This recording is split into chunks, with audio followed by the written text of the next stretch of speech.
Welcome to the Encore Audio Archives YouTube channel. I'm Taper Dave, and this is my channel. I've uploaded hundreds of talks here that I've recorded at meetings in West LA, and I've also recorded conventions starting in 2013. I've got a bunch of those up. And Walt and Mary Murray, the original owners of Encore Audio Archives, started the company in the 80s, and Walt recorded Joe and Charlie's and a bunch of stuff down in Vista, California. My sobriety date is June 20th of 1994. I hope you find something you like, so please like and subscribe to my channel and comment down below.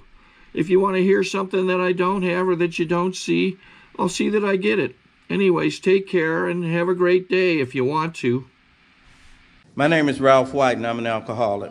I'd like to thank the committee for asking me to come out this weekend. Especially like to thank Deb for being in touch with me and being diligent about getting me out here. I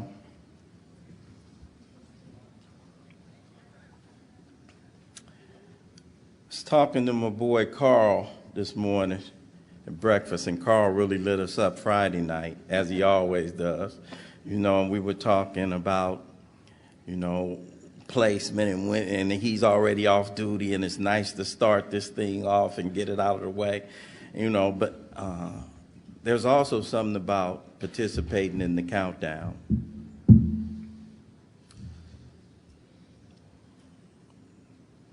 And no disrespect, you know, I like the countdown because it lets us know how many people we hear or who are here that are the most important people in the room. I'm an image guy. I need to let you know who I am and who the guy is you have in front of you this morning.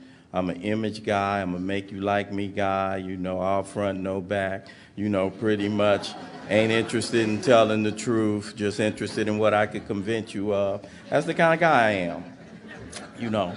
So since I'm out here, and we had a lady with 53 years, and we had a bunch of people stand up with 30 years, 40 years, you know, my inclination is to impress you guys with how much I know about the book, drop some page line references on you, you know, go through that kind of deal. But the countdown always makes me right-sized. Because no disrespect to the oldest old-timer, and I'm glad you were here, and I'm glad you guys kept the light on for a drunk like me.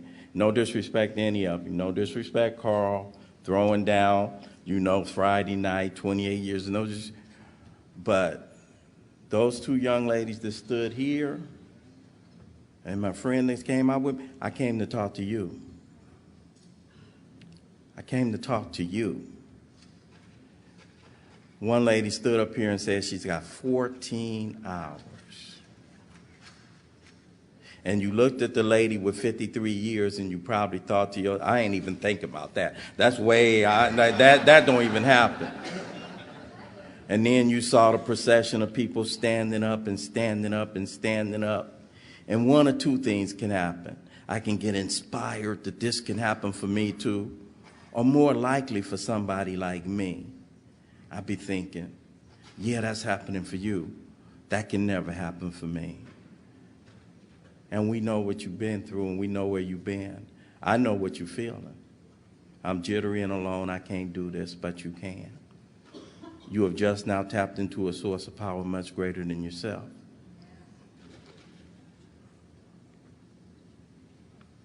I like that part, and a vision for you. To duplicate with such backing what we have accomplished is only a matter of willingness, patience, and labor. I remember being new to the rooms. I remember them bringing me to a meeting. I remember the speaker standing up in front of the group, somewhat like I am this morning, hair comb, eyes bright, stringing sentences together real well. I remember thinking to myself that morning, I know this cat ain't been where I've been. I know he ain't done what I've done. I know he ain't felt what I felt. What can this lame tell me? So it's real important that I let you know that the man that's standing in front of you this morning is not the same one that stumbled up into the rooms of Alcoholics Anonymous some few summers ago. I'm going to share with you in a general way what I used to be like, what happened, what I'm like today, in the hopes that you might be thinking like I was thinking. I used to go through the same, I used to feel the same way. I used to do the same things. Or more important, I too want to have this thing. I grew up in South Central Los Angeles. I grew up in the heart of Watts. I'm one of 6 boys. We stayed in a little 2-bedroom apartment. Moms and pops stayed in one room. 6 boys stayed in 3 bunk beds in the other room. My earliest memory of my old man was he was an alcoholic, and I didn't want to be like him. My father wasn't abusive, and my father wasn't violent. He was an absentee drunk. And every other Friday, like clockwork, you knew he would not show up with a check. It would be a kid in the neighborhood feel like it was his duty to tell my family how my old man had performed up at the pool hall, and I feel ashamed and I feel embarrassed. Those are feelings I'm familiar with from an early age. Pops got put out when I was 8 or 9 years old. Mom's proceeded to raise these 6 boys by herself. Don't know about you, but when I grew up, ideal family life, you took it from the TV programs of the day. I'll date myself. The programs that showed ideal families when I was growing up, Ozzie and Harriet, Father Knows Best, My 3 Sons, Leave It to Beaver, Donna Reed. That wasn't jumping off in my house, you know.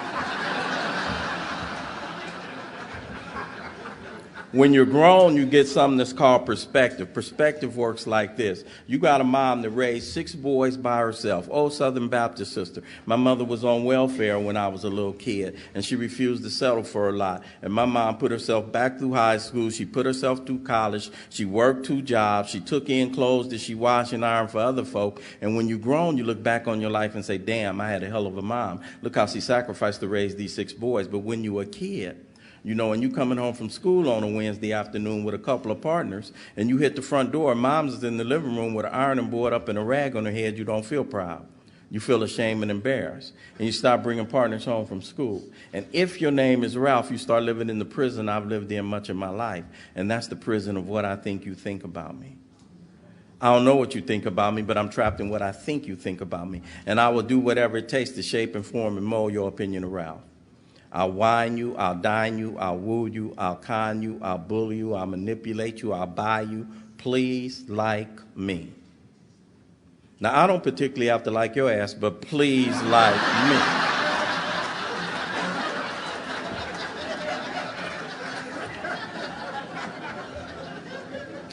To our new friends in the room, you'll hear a lot of common themes if you keep going to meetings of Alcoholics Anonymous. And one of the common themes you'll hear from most of our members when they get up and share at a group is, I never felt like I fit in. And that's not a part of my story. I'm a little guy, I like a lot of attention. I've never been interested in fitting in. I've always wanted to stand out. And as a result of that, I achieved and I accomplished a couple of things in life. You know, my brother, I got 5 brothers. And 4 of us eventually made it to the program. And one of my brothers, he talks a lot too, Ron. And if you listen to Ron's story, you know, he's a year younger than me, and he's 3 months older than me in recovery. We literally slept in the same bed, his feet to my head, vice versa. Same bed, same house, same environment. Came out with 2 entirely different perspectives. When you hear Ronnie's story, he always felt like he wanted to be somebody else, doing something else, being someplace else. Me, on the other hand, I couldn't imagine being anybody other than me. I couldn't imagine being anybody other than a young brother growing up in Watts in the 60s. It was a changing time. It was a turbulent time. I was going to make something out of myself, and I was going to be an asset to my community. I'm the kid that went to sleep on Christmas Eve with all his clothes on because I couldn't wait for Christmas Day to come. Mind you, moms only had $40 or $50 as a budget for these 6 boys, so you know we wasn't getting a lot. Chinese checkers, dominoes, Monopoly game. I might get a glove. But on Christmas morning, it would be smells in the house, and it would be cooking, and it would be laughter, and the boys would open up their gifts, and family would come over, and moms would be up, and we go out and play. And I couldn't imagine being anybody other than me. Just couldn't imagine it. Never knew a lonely moment. You know, baseball was my game. Me and my brothers made up the whole infield. One of my brothers played left field. You know,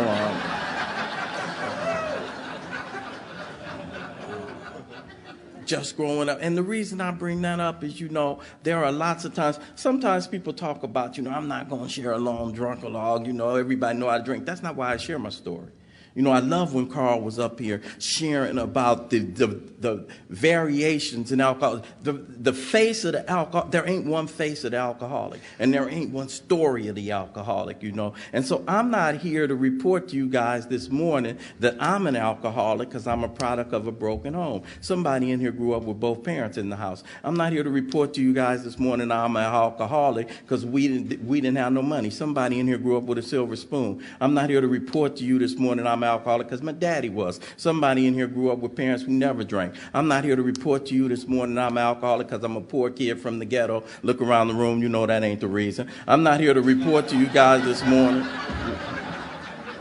Not here to report to you guys this morning I'm an alcoholic because I'm a little guy. We got some big guys. My boy Stevie up here. You know, I'm an alcoholic for 2 reasons and 2 reasons only. 1, when I take one, I can't tell you when I'm going to stop. 2, when I sincerely don't want to put it in me and start it up again, I put it in me and start it up again anyway. I'm bodily and mentally different. That's it. That's all. The rest is my story. My story goes a little bit like this. Every single one of you had me in your classroom. I was usually class president, student body president. I was a straight-A student. I was teacher's pet. I played ball. I made all-stars. On the outside, I should have been okay. On the inside, I've always felt like if you really knew me, you wouldn't like me. Yeah, I was teacher's pet. Yeah, I was straight-A student. Would have traded it all in if I could have been cool.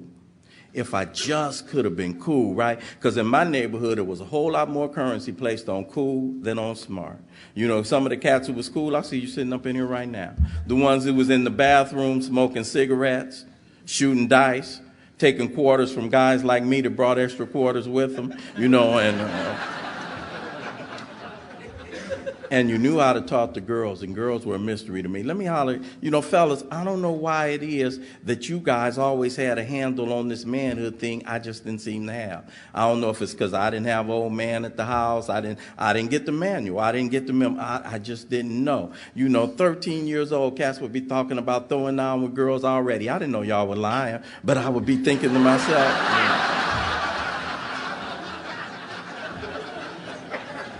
be thinking to myself, how come I don't know? You know, later on in life, I always ran with a crew, you know, and I would have a crew of dudes. And later in life, you know, we'd be going clubbing. And in my crew, it would always be a couple of players, a couple of pretty boys in there. And one of my boys, he'd always have one of you girls in the corner. You know, I'm ear hustling because he'd have you giggling. And I want to know, what do you say to make a girl giggle? You know, because I didn't have that in me. But that's who I was, you know. So that's how I'm growing up. I'm 16 years old.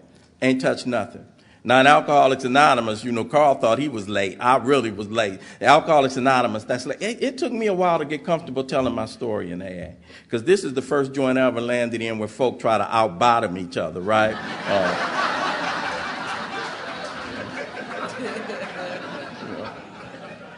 My first home group, 9604 South Figueroa, right? And Figueroa, for many of you, that's a street that's well known. And one of the things Figueroa is known for is got a lot of ladies who work in the evening and who don't get W-2s. Let's leave it like that, you know.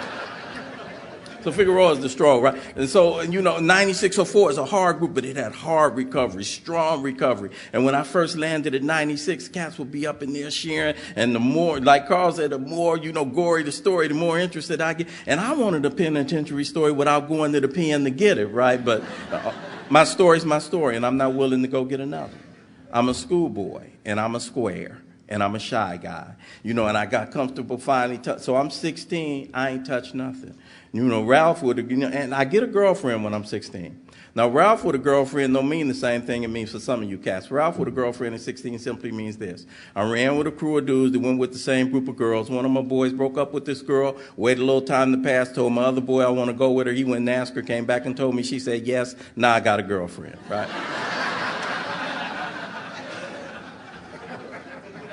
Don't know what to do with her because I don't do girl. You know, I carry her books home every now and then. This is my, check this out. This is my official girlfriend. I had had other girlfriends before, but this one actually knew she was my girlfriend, right? So this particular night, we out on a double date. Me and my girl in the back seat, older partner of mine, him and his girl in the front seat. He driving.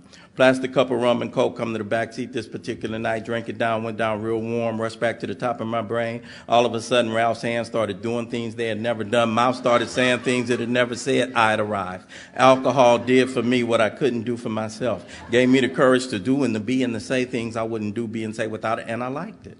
I liked it a lot. The big book, Alcoholics Anonymous, talks about me in lots of places. New friends, we have a chapter in the front of our book called The Doctor's Opinion. And there's a line in The Doctor's Opinion that jumped out at me the first time I read it. Men and women like me drink essentially for the effect produced by alcohol. I understood that the first time I read it. I'm not overnight alcoholic.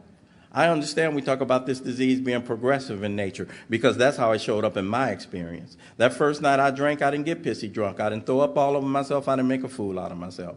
I got a warm, tipsy feeling. I kissed and licked and sucked on my girl in some places I had never done before.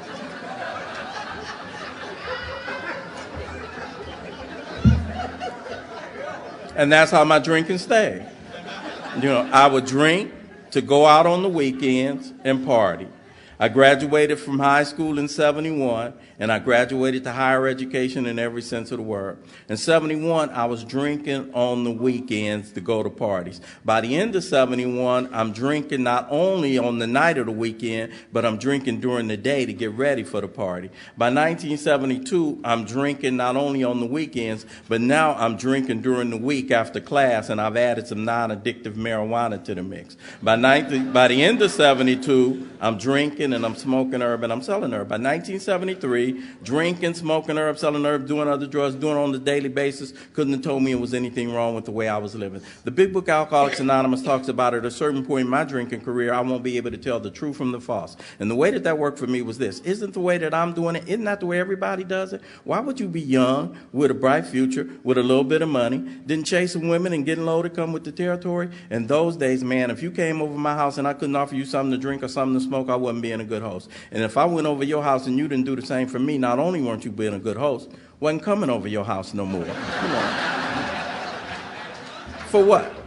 Wasn't nothing to discuss, check this out. No disrespect to our young friends. I don't mean new friends, young friends. I'm glad I grew up in the era I grew up. I'm glad I grew up in the time I grew up. I grew up in a time when you would go to concerts, you didn't even have to know your neighbor. You just passing. You know what I'm saying? I came up in the late 60s, early 70s, and it was, it was a changing time. It was a turbulent time. In some ways, it seemed like a simpler time. In 2015, folk got to worry about practicing safe sex because you got deadly sexually transmitted disease. Man, back in those days, I'd go to a club, I'd have a one-question interview for a girl. You get high? If not, next. Don't need to know your last name.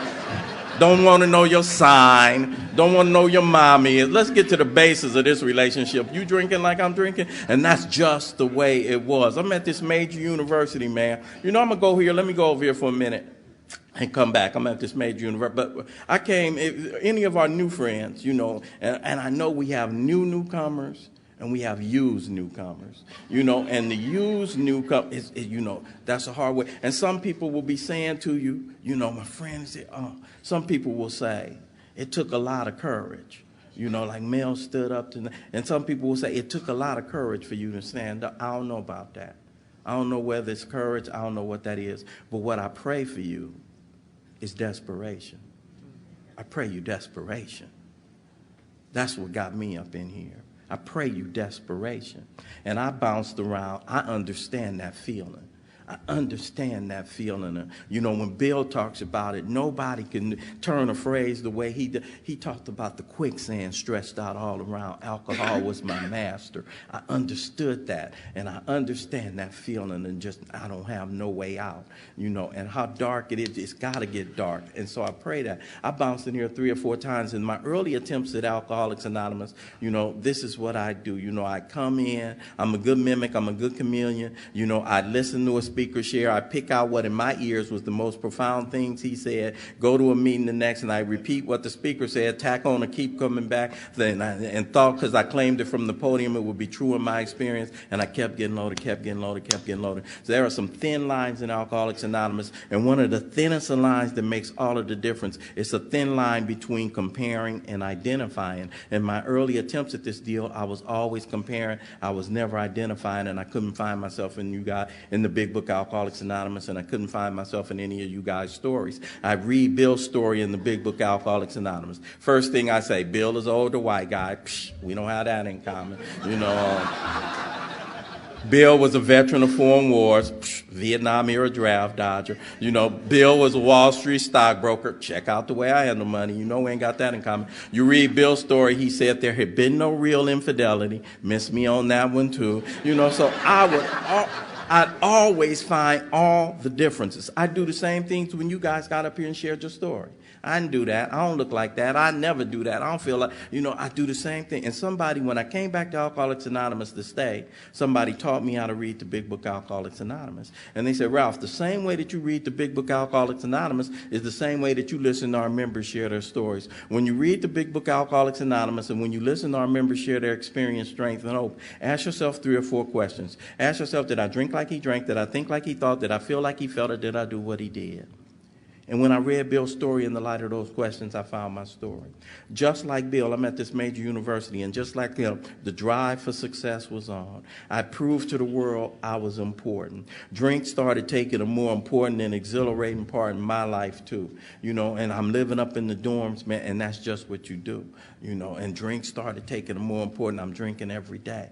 You know, and Bill said something strange in his story. He said, out of this alloy of drink and speculation, out of this combination of his thinking and his drinking, he would later forge a weapon that would turn on him like a boomerang and all but cut him to ribbons. Trust me, I don't talk like that.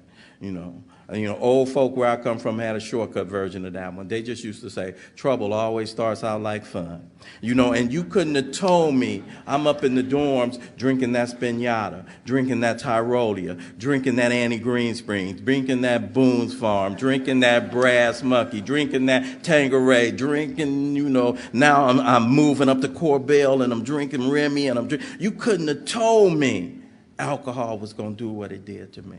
You couldn't have told me, because that's how I'm rolling. You know, I'm rolling with the people that I wanted to roll with. I'm at this major university, man. I'm with cats who we were going to be watching playing in the league on Sundays. I'm with cats we were going to be watching in the association during the week. I'm with people that were going to be political leaders in this town, in this state, and in this country. Rolling with people who were going to be captains of industry. I'm going to be one of them. I'm going to be one of them. Couldn't have told me it was going to do what it did. Came out of this school and I started working as a counselor for LA City Schools. And even though I had the kind of job that should have allowed me to acquire what normal people acquire, I never did that. Snapshot of Ralph's life, this is when alcohol was working. I'd buy a car, make exactly 3 car payments, then come find it. Come find it. First time I had a car repossessed, I had the nerve to call LAPD, you know. I'm 9 months behind on the note. Next 2 times, I didn't even trip. I already knew, you know. I'm the kind of brother never had a problem balancing a bank book. Payday, I got money. 2 days later, broke. 0. No problem balancing my bank book. Stayed in the crib from 1976 to 1979 without paying rent. A couple of baffling features about the disease I suffer from, and one of them is this. I can't see my relationship with alcohol until I'm free of it. I can't see what it's doing to me when I'm in the mix. So some of the things that are crystal clear to me now, looking back in the rearview mirror of experience, were not at all clear to me when I was going through them. One fact stands out real clear to me about the days I thought alcohol was working. I used to go to work for 2 weeks to live for 2 days. That's it. That's all. Can't tell you the day or the time or the hour. Can't tell you where I was or what I was doing when alcohol ceased to be a luxury for me and became a necessity. I can tell you that it did happen. Anybody else, you know, got this same resentment at them? You know what I don't like about the invisible line? Somebody in here probably know. It's invisible. It ain't nothing to say. When you take this next one, you are entering the region from which is no return through him. It ain't nothing to say that. You know, cold thing about the disease I suffer from is, check this out. By the time I realize I have a problem and need to do something about it, it's already too late for me to do something about it. Cold thing. Anybody else play the regret game in Alcoholics Anonymous? Regret game in Alcoholics Anonymous goes something like this. If I only knew then what I know now, I never would have. Yeah, right. Remind me of a story I like to tell about a little boy named Johnny. And Johnny had a habit his father frowned on. Johnny used to like to play with himself. Father goes to work, comes home early one day. Little Johnny's bedroom door is closed. Father opens the door without knocking. Sure enough, little Johnny's in the bedroom masturbating. Father looks at him and said, "Son, I thought I told you if you keep doing that, you'll go blind." Little Johnny looked at his dad and said, "Well, Daddy, can I just do it till I need glasses?" You know, and I'm like...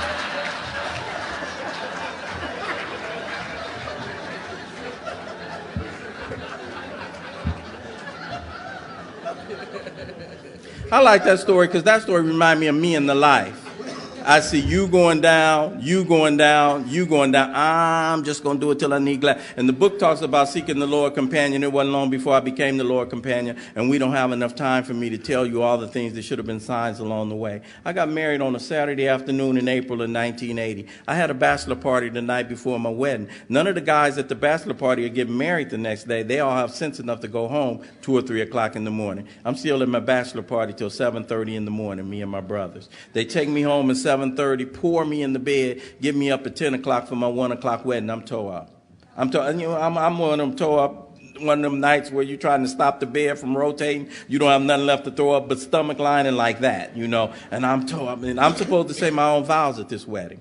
So they get me up at 10 and I stagger up in there, you know. I get to the wedding. And my then wife-to-be looked at me stumbling and staggering. And she looked at the preacher and said, "Okay, scratch the own vows. Say the regular on his ass," right? So now my lines are cut to 2 words. You know. So we get into the ceremony, and it gets to me. I get ready to say, I said, and threw up all over.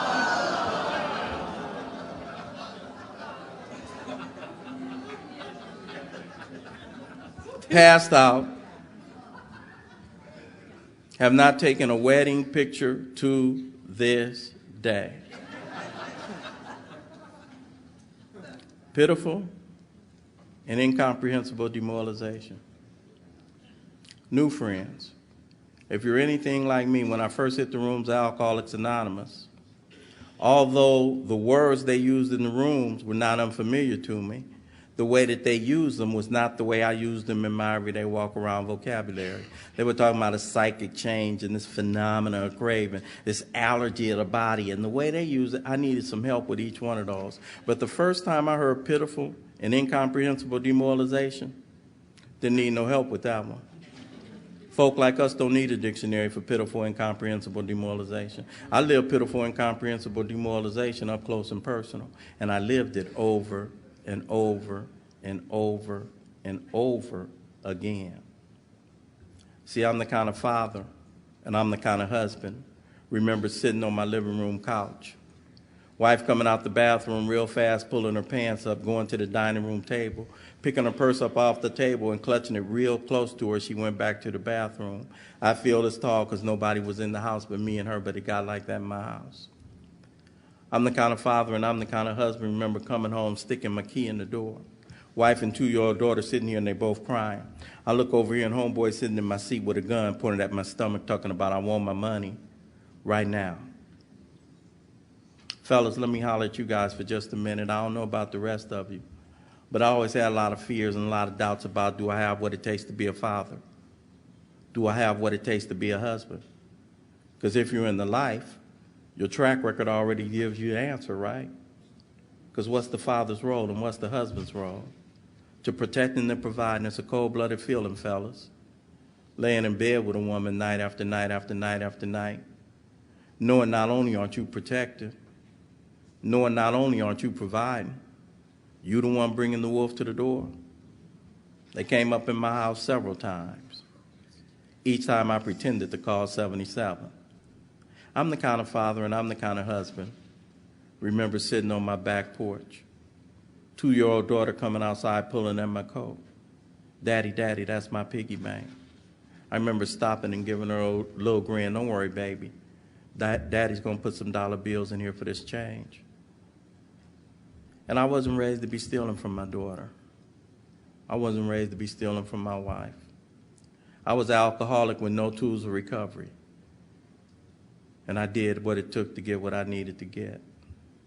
I've shared with you that my disease is progressive in nature, and my experience is progressive in a couple of areas. Share one area already. It takes more than it used to take in order for me to get the same effect. But my disease is progressive in another area, my behavior. My behavior gets progressively worse. I'm willing to do more readily, chase this thing. First time I hit my wife's purse, if you would hook me up to a polygraph, I would have passed when I told you, I'm not stealing this $40. I'm going to take this 40 and I'm going to replace it before she knows it's missing. Meant it with everything in me, because I don't steal. Took that 40, went out and spent it up, came back looking for some more money. She had moved the purse. I didn't look for the purse because I couldn't believe I had hit it like that. And I said to myself, I'm going to replace this money before she knows it's missing.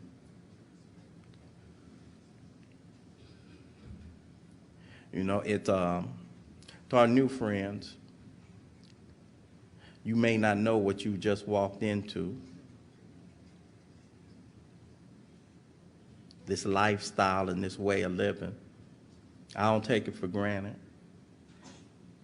It amazes me every time I get to come out and hook up with you guys, the ties that bind us together. In 1934 in December, a gentleman went to the hospital for the 4th time. Same hospital, same doctor. He had seen this guy several times. Told his old lady, matter of fact, Lois, get a black dress because you're gonna have to bury him or put him in the nut house. And something happened to this gentleman that December in 1934. And what happened to him was so profound that when he went to the doctor and explained and described what happened, the doctor, from the outside looking in, said, I don't know what it is that just happened to you, dude, but you need to hold on to it. That's a remarkable thing, from the outside looking in. And so Bill Wilson left Towns Hospital that December in 1934. And he spent 6 months going around looking for people like me and you. And in that 6-month period, nobody was getting sober, but Bill stayed sober. In that period of time, some of his boys that he used to do business with put together a business proposition. And they said, we want you to represent us in this business deal. And if it goes through, you'll be set. Pretty lucrative. And they sent him off to Akron, Ohio to represent their interests. And he went to Akron, Ohio, and his business didn't come off too well. And he found himself in a hotel lobby on a Saturday afternoon. And that Saturday afternoon in that hotel lobby, he got thirsty. He could see the bar from the lobby, could hear the ice clinking in the glasses. Some remarkable things happened then for a guy like him, who's a guy like me. He got thirsty and a thought came to his mind that I don't know where it would come from. He said, I need to find a drunk not to drink. Kind of shit. Not to drink? I didn't look for many drunks in my time. Never not to drink. You know. I need to find a drunk not to drink. And through a series of divine coincidences and some phone calls, he got put in touch with a lady who had a husband who was one of us. And he talked to Ann Smith, and she said, well, Dr. Bob is indisposed at this time, but he'll give you 15 minutes tomorrow. And those two gentlemen met the next day. And that 15 minutes turned into about 4.5 hours. And they set about looking for people like me and you. And in the course of the next 2 years, about 40 people stayed sober. About 40 people. And I like to think that New York hustler must have looked at the Akron physician and said to him, how are we going to let Ralph White know when it's his turn? And they said, we'll put it in a book. And they put me in that book. To obtain additional copies, receive a free catalog of AA and Al-Anon talks, or to find out about our tape and CD of the Month Club, call Encore Audio Archives at 1-800-878-1308, or visit our website at www.12steptapes.com. Sometimes don't you just think about it and marvel at how the hell am I up in this book? If you knew, you may not know the magic of that. But I'm telling you, go sit down with somebody who's had this experience, and you'll find yourself in that book. It blows me away. 2 weeks after I said I'm going to replace this money before she says it's missing, before she knows it's missing, I'm out doing the same thing, right? You know. And the idea of replacing the money didn't even come to mind when I ran through all my money. They got a line in that book that describes me to a T. Alcoholic could be unable to recall with sufficient force, pain, suffering, humiliation, weeks, even days. Didn't even remember I made that statement. I said, last time I took 40 and came back looking for some more, she had moved the purse. This time, I'm going to take all the money out the purse, and that I don't spend up, I'll sneak it back in the purse. Often running to hit my wife's purse on a regular basis. Did that one too many times, came back one Wednesday, a note was on the screen door. The rest of your stuff is at your mama's house, suitcase on the porch. I'm put out of my house, I'm now my daddy. And over the course of the next year, my 5 brothers got put out their respective homes. We all ended up in my mom's house, and we damn near killed her. When I got put out of my house and went to stay at my mom's house, my ex-wife thought it was something salvageable about this piece of man she married. She would bring my daughter over on Saturday afternoon so we could keep a father-daughter relationship. And I wanted to be a father to my little girl with everything in me. I really, really, really did.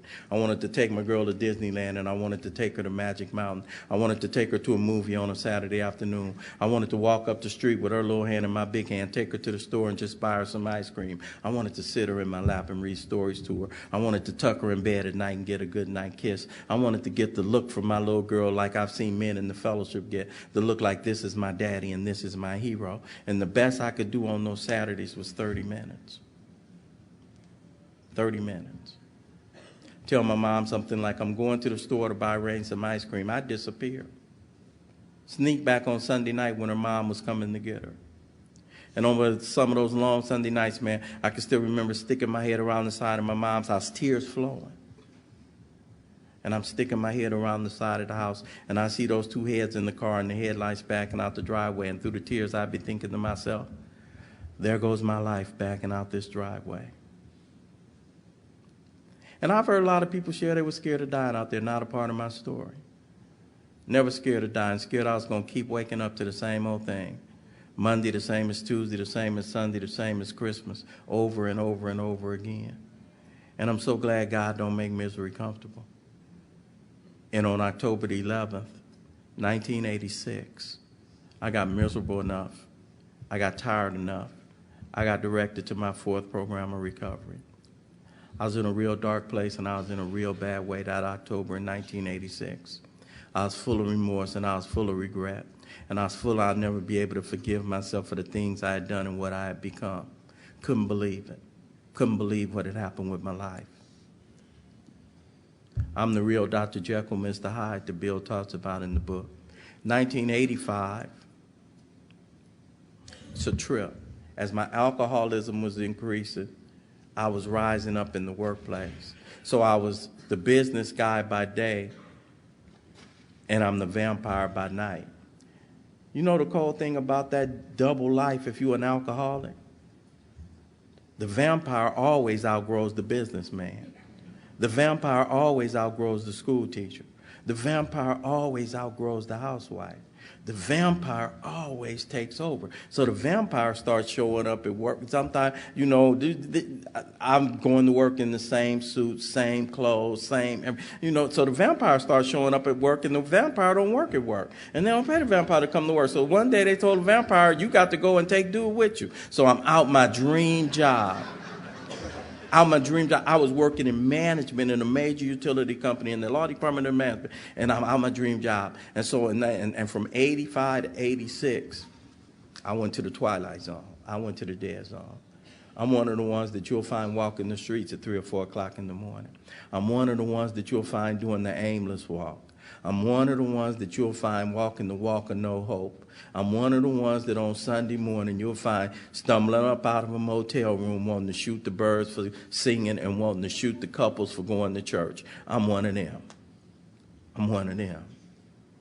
And I stumbled to you guys that October in 1986. I was in a real bad way, and I was in a real dark place. And I was full of remorse and full of regret. They took me to a meeting of Alcoholics Anonymous 2 days after I was in the Harbor Life Center. And a gentleman was standing up in front of the group, somewhat like I am this morning. And he was sharing about taking from the job, and he was sharing about taking from the family. And I remember looking at him and thinking to myself, yeah, you sharing about doing scandalous things, but you look scandalous. You should have been doing that. I'm different. Sorry to interrupt your viewing. Taper Dave here. Just wanted to take a second to ask you to like and subscribe to my channel. Let me know if you like what you're listening. I've got some very good talks here, and this one's a great one. Just curious, do you think this is better than Zoom? Tell me what you think. Y'all ain't gonna hear my business. Speaker seemed like he knew I was in the room. Dropped something on me like this. He said, if you're sitting in this room right now, you are not responsible for your disease, but you are responsible for your recovery.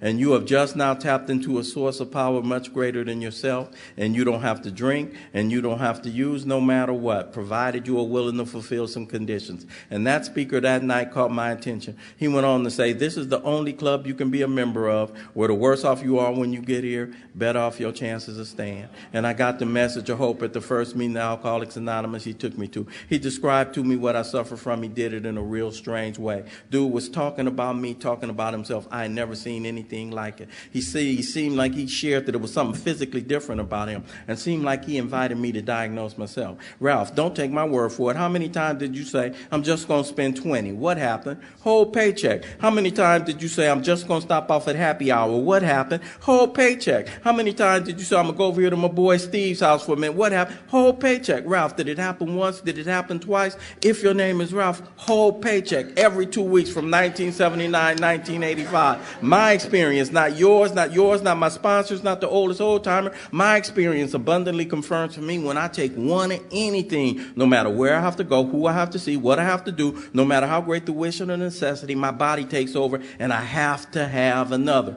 Okay, smart guy, if it's just my body, how do you explain stone sober, my car seemed to drive to the LIQ on payday? Second part of this disease, the mental obsession, the obsession that somehow, someday, I will be able to control and enjoy this magic potion I discovered. Somebody help me. Control and enjoy. Check this out. Anytime I was controlling, I wasn't enjoying. Anytime I was enjoying, I damn sure wasn't controlling. Why am I stuck on control and enjoy? I can't drink because of my body. I can't not because my mind refuses to accept that fact I'm powerless. Third part of this disease, spiritual malady. 12 and 12 describes it as a soul sickness. And in the big book, Alcoholics Anonymous, it says, Ralph, if you work on the spiritual, the mental, and the physical to straighten out, that's what we do. Don't get scared. Damn, dude had me. I know, newcomer. I know your face fell. I did the same thing. The dude had me. I like what he was saying. You know, the worse off you are when you get here, better. Yeah, I like all that. But you're getting ready to hit me with the G word, and I'm not feeling that.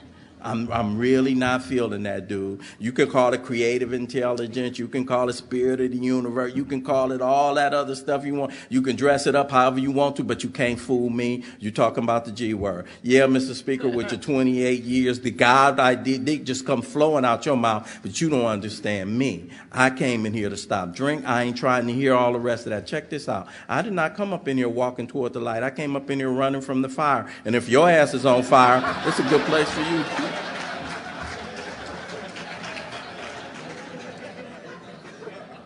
Don't worry about all that. I learned some anatomical facts about a guy named Ralph. Now check this out. I'm a speaker, and everything I know about recovery, you know, I'm a guy that big book of Alcoholics Anonymous, it has opened my eyes to things I never seen before. You know, the big book of Alcoholics Anonymous is our basic text for recovery. When you get Ralph White, you get all of me. You get all of me. You get my experiences also. And I'm going to share some things. I'm gonna share some things to our new friends. I'm going to share some things that you won't find in the big book Alcoholics Anonymous right now. I'm going to share some things that you'll find in the big book of my own experience. I learned some anatomical facts about a guy named Ralph. I learned that when I was new, when my ass is raw, my ears open and my mouth closes. When my behind starts healing, my mouth starts running and my ears start closing. Thank God I was tenderized well enough, long enough to hear the music of Alcoholics Anonymous this last time. I was taking everything serious. When I was new, I was sitting up here. I had started out sitting back there, but when that came in here with that last piece of behind hanging, I started sitting up in the front, and I started doing the things that, man, I was 33 years old, and I was tired of losing. I put some tools in my simple kit of spiritual tools, in addition to the ones that we talked about in the big book Alcoholics Anonymous. I'm going to give you the first tool. Get a sobriety date. If you ain't got one, you don't have one. If somebody walks up to you and say, what's your sobriety date? You say, you ain't got one.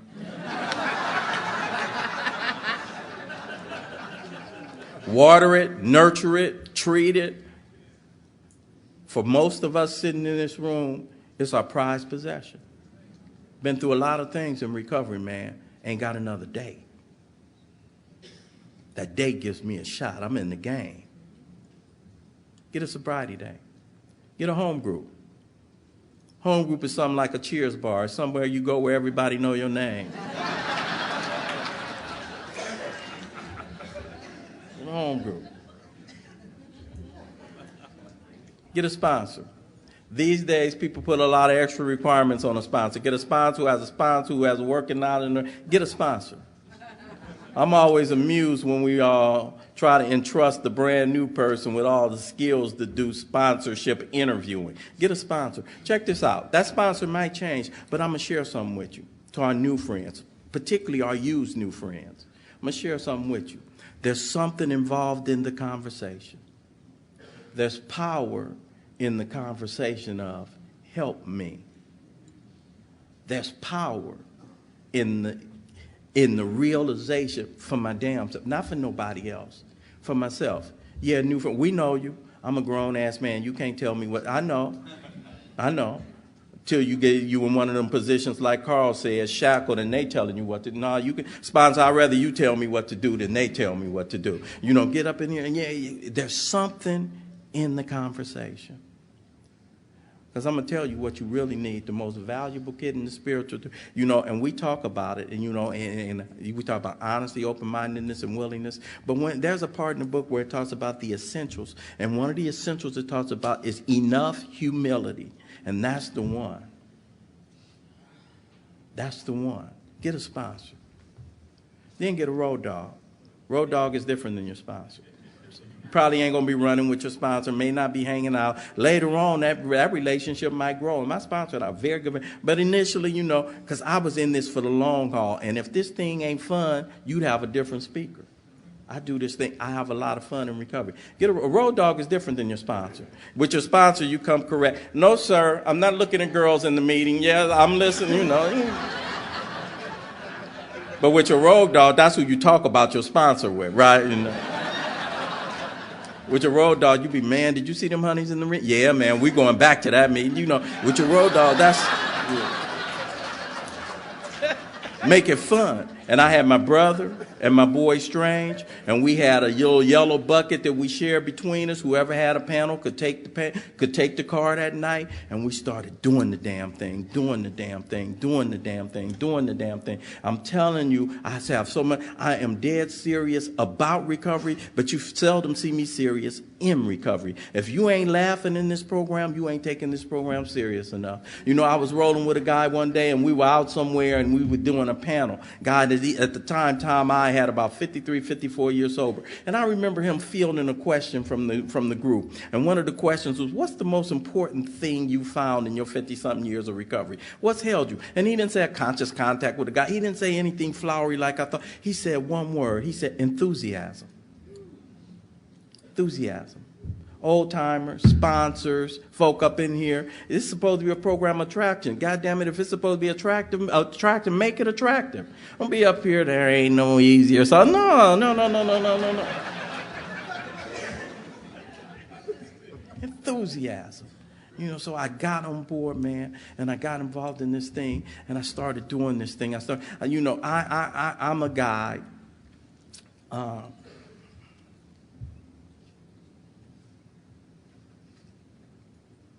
I don't know. When you in Alcoholics Anonymous, you know, everything look different, especially when you in it. When you in it. I remember being in Vegas. I don't remember if I was sober, drunk, probably both times, because you'll see it occasionally all the time. You sit at a table, right, and you be at the table nursing your little, you know, chips, and some dude come through, and he might put in, you know, a gang of, you'd be like, what? And he just come walking by, and he put them all in. Damn, he putting in, you know, 2,000, 3,000, you know, just all in. And he sticks them in like, yeah. And then he take the hand, because I play blackjack, and he's, you know, whatever. And I would always marvel at a guy that would be like, all in. And on October the 11th, 1986, I pushed mine all in. I got all in. Why would I do that? Why would I? Don't that seem stupid when you see a guy like that? Why would you do that?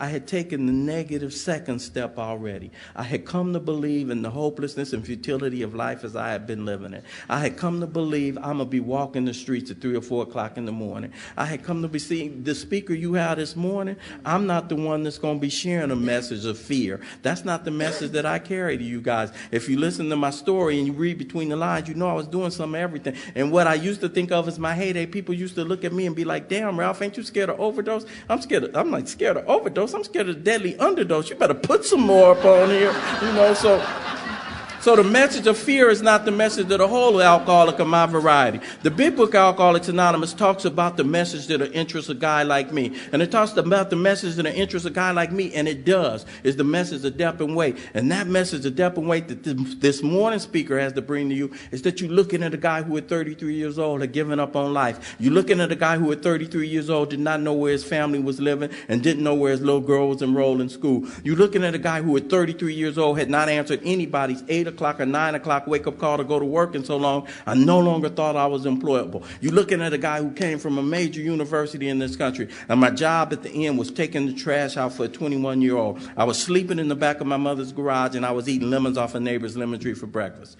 And the men and women in this fellowship, you met me in that condition, and you loved me, and you nursed me back to health. You gave me a way out upon which we all agree. You gave me some steps, and the beauty and the gift that I got from the minute I came here, I fell in love with the fellowship before I fell in love with the program. I'm a 3 legacy guy. And to our new friends, you'll hear people talk about stuff like legacies and the rest. What does that mean? That means our program is composed of 3 parts. And if you really want to have a recovery that's full and alive and vital and awake and doing something in your life, not just doing something at a meeting, if you really want to be somebody in your own life and be able to show up and participate in your own life, we do 3 things. First, we have our first legacy. We call it a legacy. First part of our program is unity. We're doing that and we're practicing that right now. We go to meetings and we go to meetings and we go to meetings. That's our fellowship. And I fell in love with that, you know, and I've had to be carried by that at various points of my recovery. And I started going to meetings long enough that I heard a common theme in meetings. And that was at the meetings I was going to, the program of the recovery is in the big book, Alcoholics Anonymous. You got to work the steps. You got to work the steps. I'm the kind of guy that when I get involved in anything, I like to know about what I'm involved in. So I said, why be in a 12-step program and not work the 12 steps? So I invited some people to come to my mom's house. My brother and I and my boy Strange. We had got excited about the way some people had talked about these steps and had talked about this book. And in November of 1987, we invited some people into my mom's house. And about 12 of us sat around a dining room table, and we started going through the big book, Alcoholics Anonymous, page by page, line by line. And we went through it as a group through the first 7 chapters, which contain the 12 steps. And we did that, and it took about a year. And we did it again. We took off a month. Some other people heard about it. They said, we want to do it with you. And we did it again. And we did it again, and we did it again, and we kept doing it. And since November of 1987, we've been meeting the Never Too Early Big Book Workshop. And now they're meeting as I speak right now. You know, they're meeting as I speak, and we started at 12 people around my mother's dining room table, and now we are up to about 250 people who come to our meetings on Sunday mornings, and it's one of the great gifts that I've gotten. The recovery aspect of this deal, important, you know, not talking about it, applying the 12 steps to where I live in my life. And as a result of those 12 steps, you'll get a result, and we talk about that. Having had a spiritual awakening as the result, what do you do with a woke-up spirit? Put it in the service. And that's our third legacy, new friends, service. You've seen it as you've been around here. You've seen the greeters. You've seen the hosts. You've seen some people who have more ribbons on their chest than a 4-star general up in this peak, you know. And the service. It's the magic. It's where the magic takes place.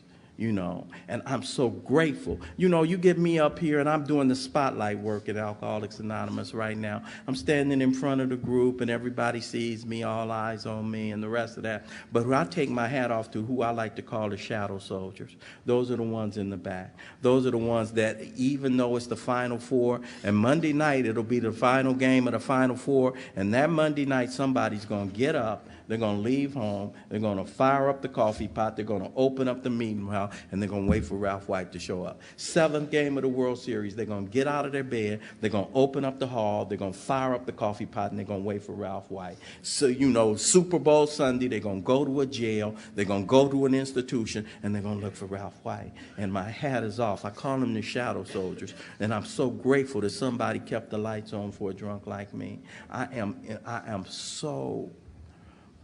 I'm feel you get a different language when you get in Alcoholics Anonymous. You get a different family, new friends. You don't know what you signed up for. You just became a part of a family. Brand new family. First name, your name, last name, alcoholic. You never walk alone another day in your life. No matter where you are in another family. And stuff looks different, right? Every holiday looks different, has a different meaning. Independence Day, ooh, we know about that if you're an alcoholic. Easter and a resurrection. Do we not know what a resurrection looks like? For real, for real? You know, so every holiday, and you know, I just get full. And I'm getting, because what it is that we do, I'm attempting to do it this morning. We can't.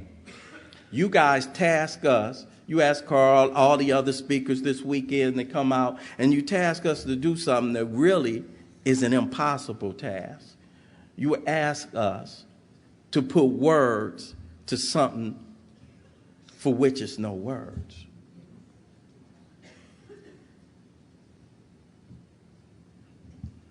I'm a guy who suffers from an illness that only a spiritual experience can conquer. Somehow, some way, this same guy has tapped into that experience, but I can't tell you what it feels like. I have my friend Strange always says, you can't describe the taste of a banana. So you get speakers up here, and we tell you our stories.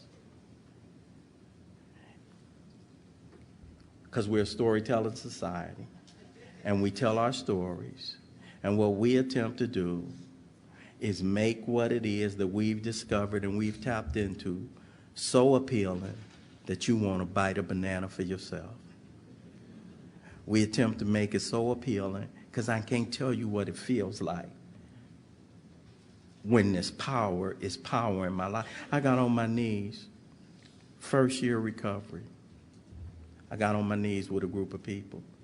And I said, God, I offer myself to you. Do something with me. Do something with this piece of man. Here's what I like about our program. You don't have to be right. You don't have to come right to get right. Come as you are. You ain't already got to be right when you get on your knees in the third step. Still hoeing, still tripping, still lying, still. Do something with me right here, right now, like this. And I got up off my knees, and I started taking the actions that you guys have outlined for me to give legs to that decision I made in that third step. I started uncovering, discovering, and discarding. I started tasting what this power feels like flowing in my life. I started cleaning up my past and being able to look the world in the eye. I started living life on a different, and something happened. He did something with me.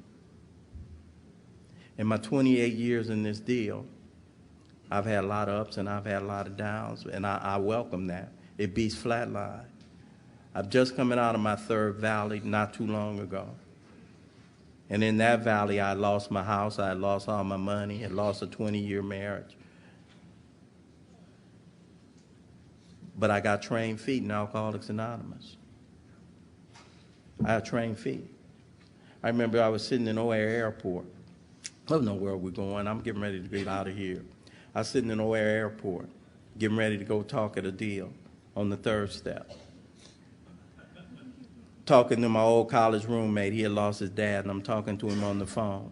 And he's telling me how he still had all his properties, and he still had his money, and he still was doing well. And each time he was talking, instead of me being the way I normally am, which is reveling in his success, it felt like he was jabbing with a knife. I was jealous. I was envious. I was resentful. I was regretful. I was remorseful. I got off the phone and I'm crying in O'Hare Airport. Crying. Can't feel God. Don't know his number. It's like when you don't have your cell phone and now you don't memorize nobody's number. Now, you can't call nobody. You know, just, I ain't praying. I ain't thinking about it, but I got trained feet. I got trained feet. So I pick up my telephone.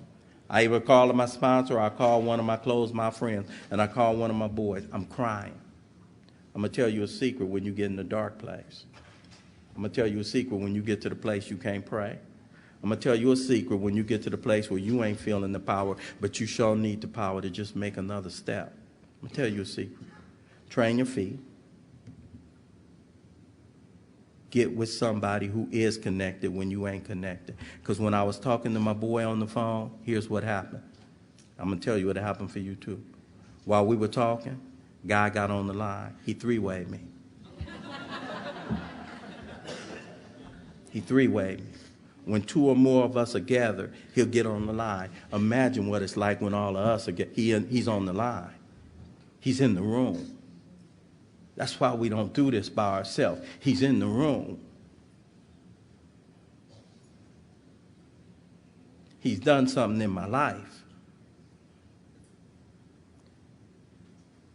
I'm blown away by it. Got a 20-year-old daughter.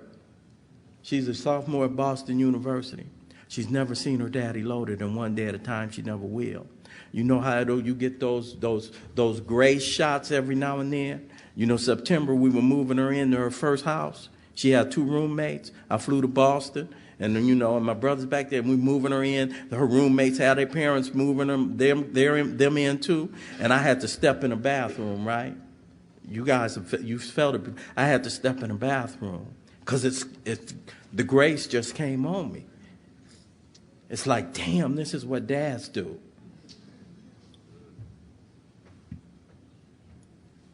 He did something with me. That 2-year-old daughter whose piggy bank I was going in, she's 31 years old right now. Shadow shared last night about walking his daughter down the aisle. January 18th, me and that girl walked down the aisle. The one whose piggy bank I was going in, she was 2.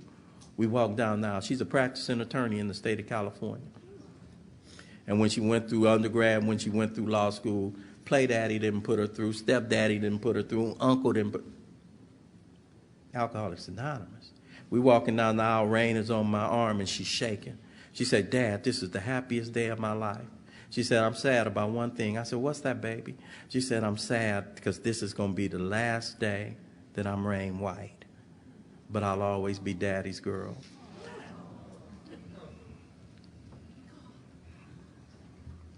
That's what we do. That's what we do. My mom is 75 years old. My mom is 85 years old. People always ask, Ralph, is your mom still alive? My mom is alive and kicking, you know. 75th birthday, we gave her a surprise birthday party, me and my brothers. At the end of the night, we were sitting around reminiscing and going over the day, and my mom said something. Hadn't known it. Because she's the oldest of her siblings. Then she started having babies when she was young. She said, Ralph, this is the first time I've ever had a birthday party. Alcoholics Anonymous. So when you see me in front of you, I'm still as grateful as the day I came. How many people in here sponsor? Isn't that a wonderful thing? You know, to sponsor somebody, to see the lights come on in somebody's eye. We saw those 2 ladies come up here, and they came up here with that one day and eyes down and looking, and it's going to be a hell of a thing to see them bloom and blossom. It's going to be a hell of a thing to see it right in front of your face. And there's some other lights that go on that I don't like us to take it for granted whenever we get together. We see the lights that come on in the rooms, but we light other lights. Every time I go to a meeting, me and you, we're doing it right now. I get to participate in some little boy or some little girl getting ready to have mama come back. Every time I go to a meeting, I get to participate in some family. We're doing it right now, getting ready to have daddy come home. Every time I go to a meeting, I get to participate in some man or some woman getting ready to have a hell of a mate in their life. Every time I go to a meeting, who wouldn't want to be part of a fellowship like that? I've always wanted to do something important, and I've always wanted to do something significant. I can think of nothing more important, and I can think of nothing more significant than being a participating member of the life-saving, life-changing experience that is Alcoholics Anonymous. Whenever anybody, anywhere reaches out for help, I want the hand of AA to be there, and for that I'm responsible. I take it real serious. You'll never hear Ralph White say, I don't know why I'm sober. I know exactly why I'm sober. I get a blessing so I can be a blessing. Recovery for me is a gift from God. What I do with my recovery, that's my gift to God. My name is Ralph White. I am an alcoholic.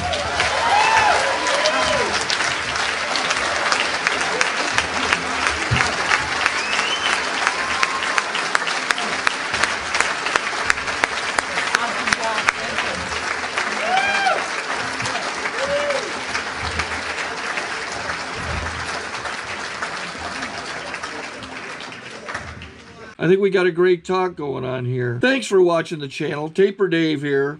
Just curious, do you think this is better than Zoom? Okay, this is how I prepare my drone for launching. I like to do it inside the cab of my truck so I'm not standing outside in the weather. To install the joysticks for control, up and down, right and left, powered on. I have an Android phone that I use to connect it to the drone with, and it's actually controlled through the iPhone, through an app. Oops, wrong way. It's actually controlled through the iPhone, or through this Android phone, through the app. It's actually controlled through the Android phone, through an app, and you connect it through this short connection right here.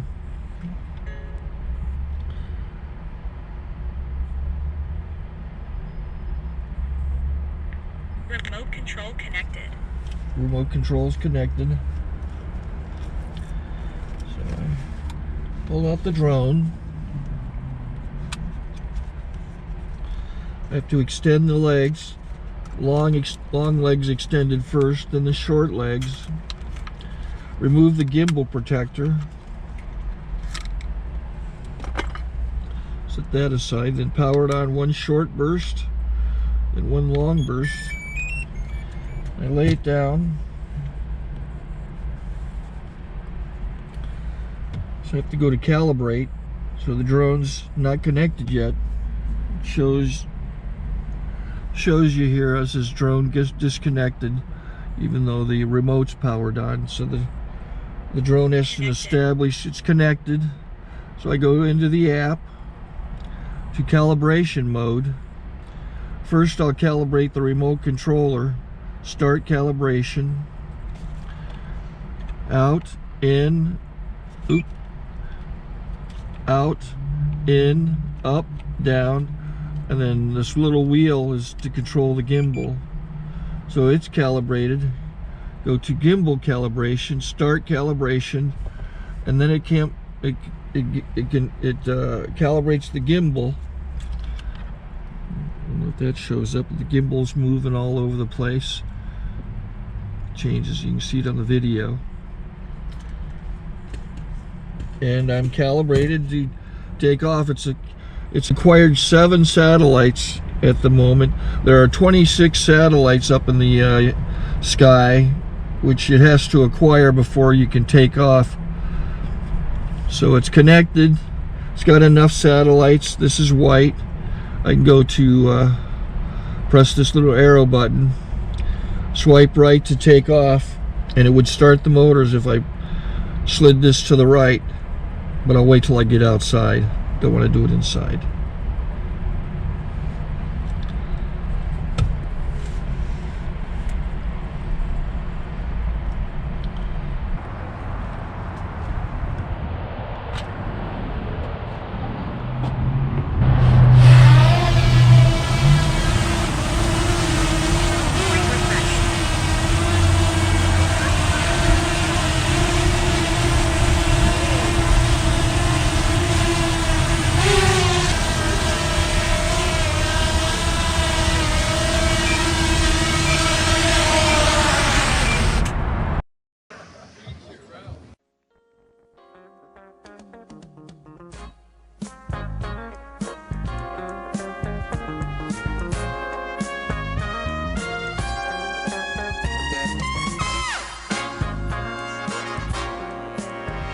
We hope you've enjoyed this recording.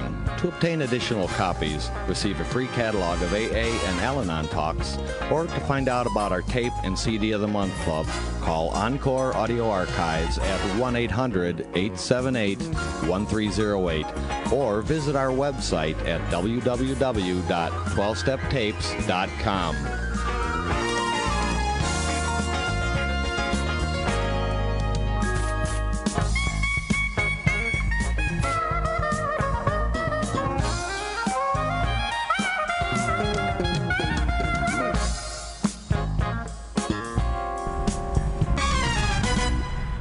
Okay, this is how I prepare my drone for launching. I like to do it inside the cab of my truck so I'm not standing outside in the weather. To install the joysticks for control, up and down, right and left, powered on. I have an Android phone that I use to connect it to the drone with. And it's actually controlled through the iPhone, through an app. Oops, wrong way. It's actually controlled through the iPhone, or through this Android phone, through the app. It's actually controlled through the Android phone, through an app, and you connect it through this short connection right here.